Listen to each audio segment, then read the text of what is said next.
बहुत समय पहले की बात है। किसी गांव में बाबूलाल नाम का एक पेंटर रहता था। वो बहुत ईमानदार था, किंतु बहुत गरीब होने के कारण वो घर घर जाकर पेंट का काम किया करता था। उसकी आमदनी बहुत कम थी। बहुत मुश्किल से उसका घर चलता था। पूरा दिन मेहनत करने के बाद भी वो सिर्फ 2 वक्त की रोटी ही जुटा पाता था। वो हमेशा चाहता था कि उसे कोई बड़ा काम मिले जिससे उसकी आमदनी अच्छी हो, पर वो छोटी काम भी बड़े लगन और ईमानदारी से करता था। एक दिन गांव के जमींदार ने बुलाया और कहा, सुनो बाबूलाल, मैंने तुम्हें यहाँ एक बहुत ज़रूरी काम के लिए बुलाया है। क्या तुम वो काम करोगे? बाबूलाल, जी हजूर, ज़रूर करूँगा। बताइए क्या काम है? जमींदार, मैं चाहता हूँ तुम मेरे नाप पेंट करो और ये काम आज ही हो जाना चाहिए।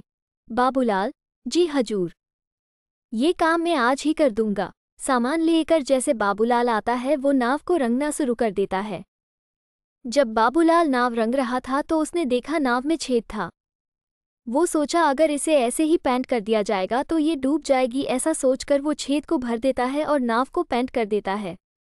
फिर जमींदार के पास जाता है और कहता है, हजूर, नाव का काम पूरा हो गया, आप चलकर देख लीजिए। फिर वो दोनों नदी किनारे जाते हैं। नाव को देखकर जमींदार बोलता है, अरे वाह बाबूलाल, तुमने तो बहुत अच्छा काम किया है। ऐसा करो, तुम कल सुबह आकर अपना पैसा ले जाना। उसके बाद वो दोनों अपने अपने घर चले जाते हैं। अगले दिन जमींदार के परिवार उसी नाव में नदी के उस पार घूमने जाते हैं। शाम को जमींदार का नौकर रामू, जो उसकी नाव की देख रेख भी करता था, छुट्टी से वापस आता है और परिवार को घर पर ना देखकर जमींदार से परिवार वाले के बारे में पूछता है। जमींदार उसे सारी बात बताता है। जमींदार बात सुनकर रामू चिंतन में पड़ जाता है। उसे चिंतित देखकर जमींदार पूछता है, क्या हुआ रामू?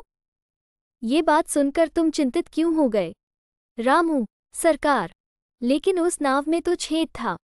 रामू की बात सुनकर जमींदार भी चिंतित हो जाता है। तभी उसकी परिवार वाले पूरा दिन मौज मस्ती करके वापस आ जाते हैं। उन्हें सकुशल देखकर जमींदार चैन की सांस लेता है। फिर अगले दिन जमींदार बाबूलाल को बुलाता है और कहता है, ये लो बाबूलाल, तुम्हारा मेहनत का पैसा, तुमने बहुत बढ़िया काम किया है। मैं बहुत खुश हूँ। पैसे गिनने के बाद बाबूलाल हैरान हो जाता है क्योंकि वो पैसे ज्यादा थे। वो जमींदार से कहता है, हजूर, आपने मुझे गलती से ज्यादा पैसे दे दिए हैं। जमींदार, नहीं बाबूलाल, ये मैंने तुम्हें गलती से नहीं दिए।